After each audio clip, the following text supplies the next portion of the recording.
away they go.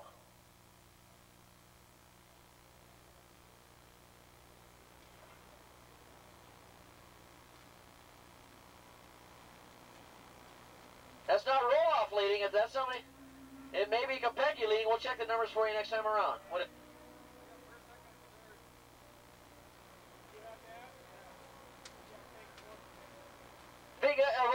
We've observed roll-off down here, and he was checking the rear end out, and it was either tires or shocks, and he's probably checking out his shocks today. So, because he was having tire problems earlier, but they might have got those sorted out.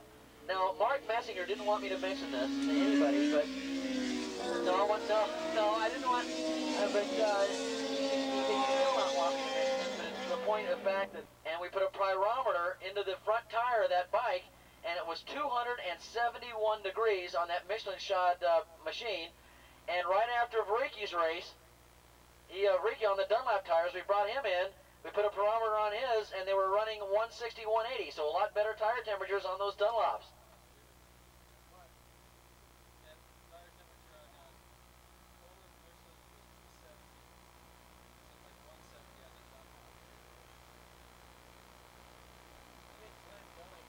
Okay, coming down the front straightaway, it's James Dumais, who's won a race earlier. Boy, this guy's coming out of nowhere. He's doing a great job today on the Suzuki. And, of course, he's got the fear of God into him. He comes around the front straightaway, looks behind him, and there's the icon himself, Earl Roloff, right on his tail as they head around turn 2. But Roloff's got to be a little concerned. He's got to be thinking, who is this guy out in front? He's never seen those leathers before ahead of him.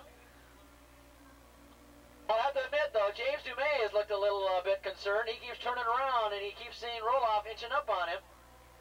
Between 2 and 3, Roloff's really, he outbroke him and picked up a lot of real estate that time as they head around turn 3.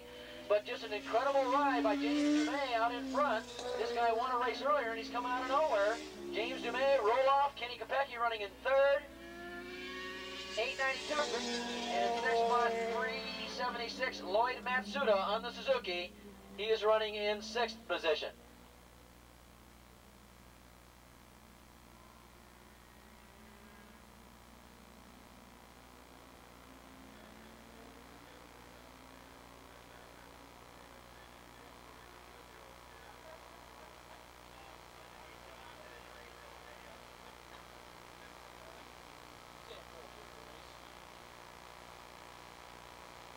James Dumais on the Suzuki continues to hold off Roloff on the Kawasaki.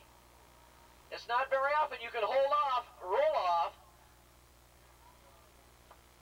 Roloff now really grabbed his brakes late and gobbled up a lot of land between himself and the leader this time. As they go between 1 and 2, I don't think Dumais can believe his luck as he's heading around turn number 2 right now. He probably can't believe he's still beating Roloff. He may not have to believe that for long, as Roloff's definitely inching up on him like a cheap pair of underwear.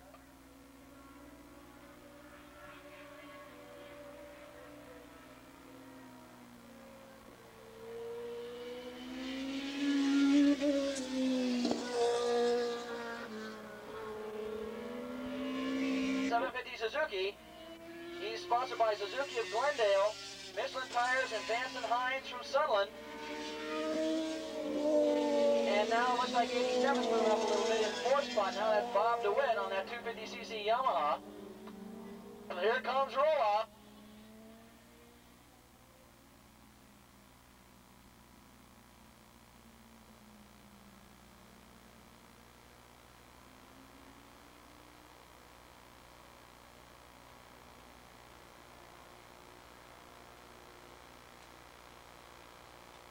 Okay, here comes Roloff. He's going to take Dumais this time around. Let's check it out. Oh, and Dumais looked the wrong way, and Roloff got him on the other side. We're halfway. What's the 600 modified production? Up to the pre-grid, gentlemen. 600 modified production. You're next. So Dumais gets suckered into looking around the other way, and the old veteran Earl Roloff takes him on the inside. And I think Dumais now probably feels a lot better that he's in 2nd place, because now that that little controversy is over with, he can settle down and start racing. And look at this, though. Dumais hasn't quit on Roloff. He's coming right back. This would be the upset of the club year if DeMay can beat Roloff. 87 is Bob DeWitt in 4th. 892, Barry Burke in 5th spot. In 6th spot, 346, Robbie Rydell. 7th is 376, Lloyd Matsuda, so he's dropped back 1 position. In 8th spot is Rye Hapley in 8th, 620. And in 9th spot, it is Dennis Lynn on a Yamaha running in 9th, bike number 701.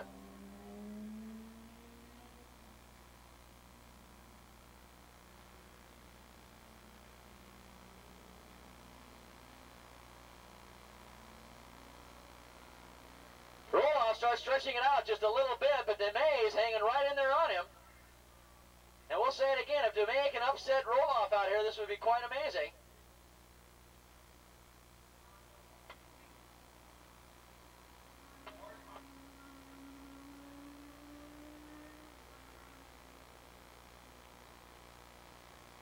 Okay, the observers up here seem to think that Roloff's beating him on horsepower alone, so riding ability, DeMay is really looking like a Kenny Roberts out here today.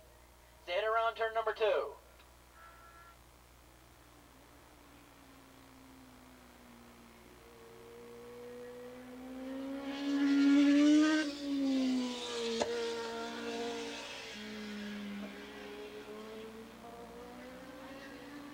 Boy, a lot of moves in the back of the pack there. Ryan Hapley was running 8th on the last lap, now up in the 5th spot, so a lot of jockeying for positions in that middle of the pack, 5th through 8th position.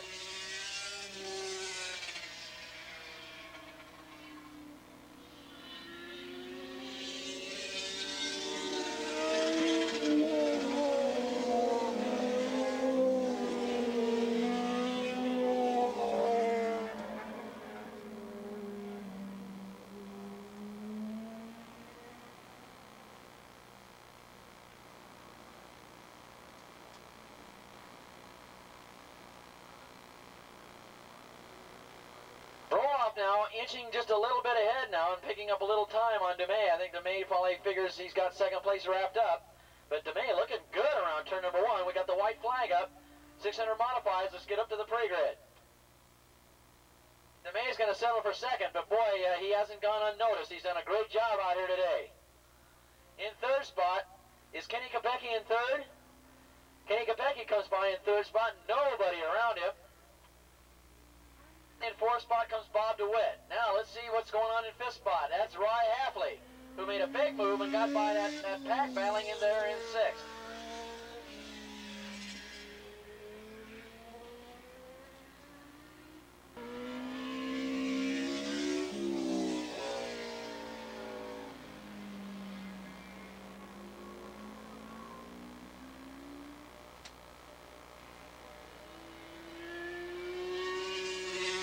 Okay, we're looking for the checkered flag, and we're also looking for Earl Roloff.